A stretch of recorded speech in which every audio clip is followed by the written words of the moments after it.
Oui. C'est costaud, hein. Soulève la pelle, hein.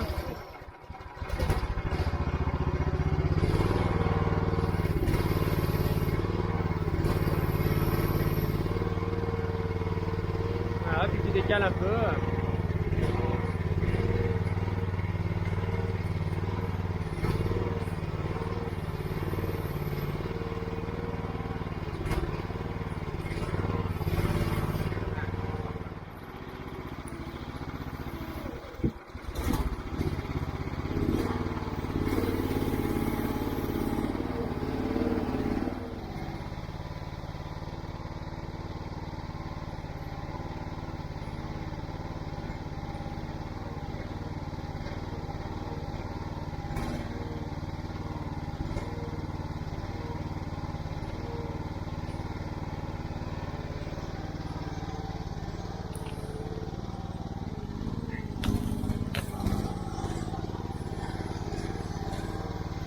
Là c'est bien, ça vient bien là.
Bon, ben voilà, le petit point du lendemain.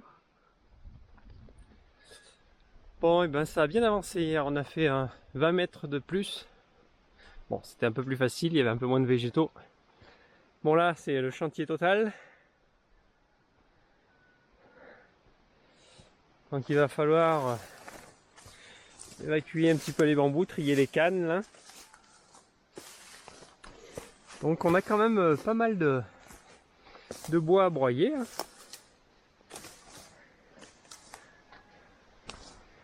On a la fameuse souche, hein. Celle-là, incroyable, hein. La taille de cette souche, colossale. On n'a jamais cru que la pelle peut le bouger. Hein. Du coup, ben, la bambouserie, on y voit un petit peu plus clair maintenant. Là, on a défriché. Ben, avant, c'était à l'ombre, maintenant c'est de nouveau au soleil. Encore, on avait pas mal d'arbres à enlever. Encore des grosses souches. Bon, on a pu se rendre compte que la terre est magnifique. Hein. Partout, la terre, et c'est très homogène sur toute la profondeur. On a une vraie terre de forêt. Ah, ça, c'est du bonheur. Ça, c'est les années là. Les années à laisser la forêt se remettre en place, qui a permis d'avoir vraiment un sol maintenant superbe. Hein. Avec beaucoup de bois morts, il y avait énormément de bois morts ici avant. Bon, il y en a encore hein, d'ailleurs, on en retrouve ici. Hein. Du beau bois mort. La même couleur que le sol. Donc voilà, ça fait plaisir de voilà, le soleil revient ici. Donc là, il nous reste encore quelques arbres.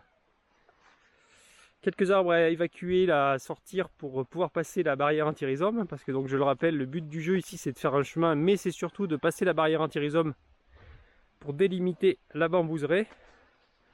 Là on voit vite hein, dès qu'on revient dans l'ombre. Donc là on a rejoint la rivière.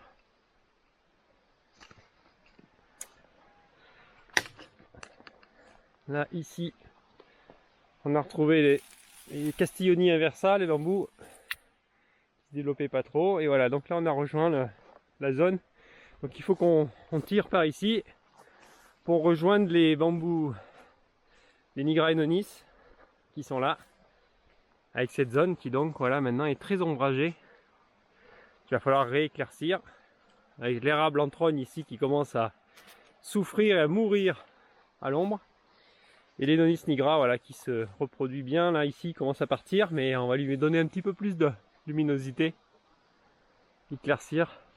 Et donc il faut qu'on arrive avec la barrière anti-rhizome, elle est par ici, et puis après il y a encore des bambous au fond là-bas. Donc le but du jeu c'est d'arriver avec les 100 mètres de barrière anti-rhizome à atteindre le fond là-bas, sinon il faudra les rapprocher, on verra. Et la zone, voilà, donc vraiment on est vraiment sur de la zone clairement forestière là. Avec les arbres, l'intérêt d'avoir implanté certains arbres depuis longtemps et d'avoir laissé la forêt se mettre en place, c'est que bon, on a des arbres perdus au fond là-bas dans les ronces, mais ils sont protégés des chevreuils, et du coup tout ce qui est fruits à coque, poiriers, pommiers, là-bas, bon, voilà, on va faire après des chemins définitifs, puisque maintenant on connaît vraiment les axes prioritaires à aménager pour la forêt. Maintenant c'est plus forcément l'arrosage des arbres. La majorité des gros sont en place. Bon, il y en a toujours à planter évidemment. Il y a beaucoup de strates encore à mettre en place, mais on sait à peu près où il faut placer les chemins. Et on va pouvoir les concevoir vraiment bien beaux, bien plats, de la bonne largeur pour passer avec le tracteur et une remorque pour aller débusquer le bois au fond. Là-bas, il y a énormément d'arbres et même pour les récoltes. Et voilà. Et la caméra pour les animaux sauvages sont très intéressants. Du coup, on sait que ici les chevreuils et les sangliers se sont installés là, sur cette zone là.